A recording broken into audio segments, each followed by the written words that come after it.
नमस्कार दोस्तों, स्वागत है हमारे यूट्यूब चैनल पर। केमिस्ट्री सब्जेक्ट का रिड्यूस सिलेबस लेके आए हैं। चैप्टर फर्स्ट जैसे कि आपको दिख रहा है यहाँ पर सॉलिड स्टेट है। इसमें हमारे टॉपिक्स कम हुए हैं विद्युतीय गुण, चुंबकीय गुण, जिन्हें हम इंग्लिश में इलेक्ट्रिकल प्रॉपर्टी और मैग्नेटिक प्रॉपर्टी कहते हैं। सेकंड चैप्टर है हमारा विलियन, जिसे सॉल्यूशन कहते हैं। सॉल्यूशन में से आपके ओनली वन टॉपिक सटा हुआ है, ठीक है, जिसमें 2.7 है आपका असामान्य मोलर द्रव्यमान, जिसे हम इंग्लिश में एबनॉर्मल मोलर मास कहते हैं, ठीक है। थर्ड चैप्टर आपका आता है यहाँ पे विद्युत रसायन, जिसे इलेक्ट्रोकेमिस्ट्री हम कहते हैं। इलेक्ट्रोकेमिस्ट्री में आपके यहाँ पर 2 टॉपिक सटे हुए हैं, 2 टॉपिक रिड्यूस हुए हैं, बैटरी ईंधन और सेल संचारण, जिसे हम इंग्लिश में फ्यूल सेल 3.6 फ्यूल सेल कहते हैं और 3.7 को सेल कोराइजन कहते हैं, ठीक है। तो ये यहाँ पर 2 टॉपिक कटे हुए हैं। फोर्थ चैप्टर पर आ जाते हैं हम यहाँ पे रासायनिक बलगति, जिसे हम केमिकल काइनेटिक्स कहते हैं। इसमें आपके ओनली वन टॉपिक सटा हुआ है 4.6, जिसे रासायनिक अभिक्रिया का संगठन सिद्धांत या chemical collagen theory of chemical reactions कहते हैं। ये टॉपिक हमारा हटा दिया गया है इसमें से। फिफ्थ चैप्टर आता है अपना पृष्ठ रसायन, ठीक है, पृष्ठ रसायन जिसे हम सरफेस केमिस्ट्री कहते हैं। चैप्टर 5 है, इसमें से 2 टॉपिक्स को रिड्यूस कर दिया गया है। 5.2 जिसे उत्प्रेरण या कैटालिसिस कहते हैं। सेकेंड आता है 5.5 इमल्सन, ठीक है, इमल्सन को पायस भी कहते हैं, इंग्लिश में भी यहाँ पर पायस इमल्सन ही कहलाता है। तो 2 टॉपिक आपके यहाँ पर रिमूव कर दिए गए हैं। कौन कौन से हटा दिए गए हैं? एक तो आपका हो गया है उत्प्रेरण और दूसरा हो गया है अपना इमल्सन, ठीक है, कैटालिसिस और इमल्सन। इसके बाद में आते हैं अपन नेक्स्ट टॉपिक पर। चैप्टर अपना जो आता है, चैप्टर अपने 6 आता है यहाँ पर तत्वों के निष्कर्षण के सिद्धांत एवं प्रक्रम। 6 चैप्टर में से आपका यहाँ पर जो टॉपिक्स कम हुए हैं 6.4 कम हुआ है, जो है आपका धातु कर्मिकी के ऊष्मा गतिकी सिद्धांत, ठीक है। तो अपना thermodynamic theories of the metallurgy, जिसे हम इंग्लिश में कहते हैं, ठीक है।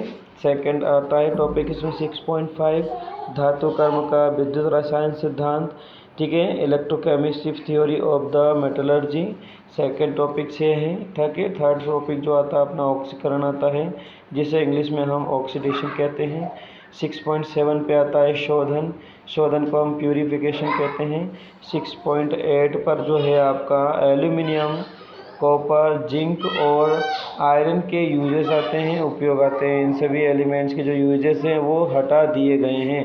मतलब हम देख रहे हैं यहाँ पर 6 चैप्टर में से ऑलमोस्ट टॉपिक जो है वो डिस कर दिए गए हैं। चैप्टर 7 पर आ जाते हैं हम यहाँ पे। 7 पर अपने पी ब्लॉक के तत्व हैं, पी ब्लॉक एलिमेंट्स। इसमें आपका 7.4 नाइट्रोजन के ऑक्साइड्स ऑफ नाइट्रोजन हटा दिए गए हैं। एलोट्रोप्स ऑफ फास्फोरस हटा दिया गया है 7.6, जिसे फास्फोरस के अपरूप हम कहते हैं। 7.7 पर अपना फास्फीन है, फास्फीन को हटा दिया गया है, ठीक है। फास्फीन गैस फॉर्मेशन नेम और उससे related chemical reactions all total topics हटा दिए गए हैं। 7.8 पर आते हैं आपके हैलाइड्स ऑफ फास्फोरस, भी आप यहाँ से रिमूव कर दिया गया है, रिड्यूस कर दिया गया है, ठीक है। इसके बाद में 7.9 पर आते हैं फास्फोरस के ऑक्साइड्स, ठीक है, ऑक्सी एसिड्स और फास्फोरस जो है यहाँ पर फास्फोरस के ऑक्सी एसिड्स को यहाँ से रिमूव कर दिया गया है, ठीक है। लास्ट वन आता है आपका 7.17 सल्फ्यूरिक एसिड का formation, industrial process diagram, chemical reaction.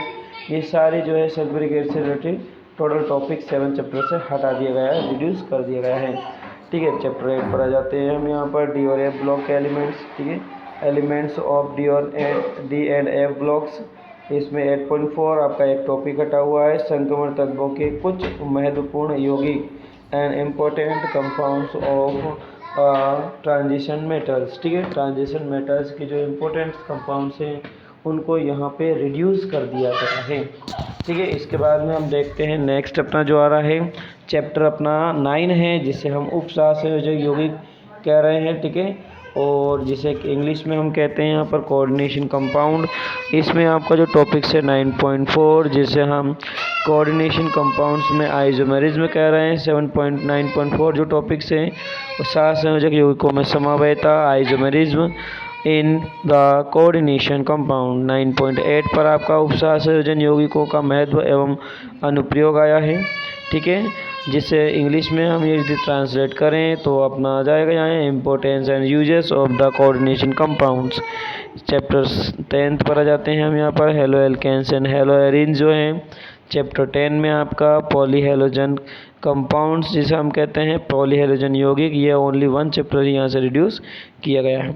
Chapter 11 आपका एल्कोहल्स फिनॉल एंड ईथर में से हम देखते हैं यहाँ पे 11.5 जो टॉपिक से अपना कुछ इंडस्ट्रियल जो इम्पोर्टेंस के अल्कोहल्स होते हैं उनको टोटली ही रिड्यूस कर दिया गया है। Some industrial importance alcohols of the some industrial alcohols जो हैं उनके इंडस्ट्रियल जो इम्पोर्टेंस है उसको हटा दिया गया है। 12 चैप्टर पर जाते हैं हम। 12 चैप्टर में एल्डिहाइड, कीटोन्स और कार्बोक्सिलिक एसिड आते हैं यहाँ पे। इस यूनिट में से कुछ भी कम नहीं किया गया है। 12 चैप्टर मीन्स आपका पूरा आएगा यहाँ पे। ठीक है, तो इसमें से कोई से भी टॉपिक रिड्यूस नहीं किया गया है।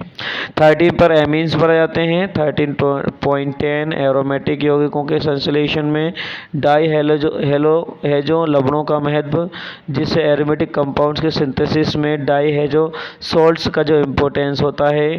ठीक है, डाई डाईएजोनियम सॉल्ट जिसे हम कहते हैं, इसके इम्पोर्टेंस और इसके सिंथेसिस को हटा दिया गया है। चैप्टर 14 जो कि बायोमोलिक्यूल्स होता है उसमें से 14.1.3 जो टॉपिक है डाइसैकेराइड्स में आपके सुक्रोज, लैक्टोज, माल्टोज ये सभी आएंगे, ये सबको रिमूव कर दिया गया है।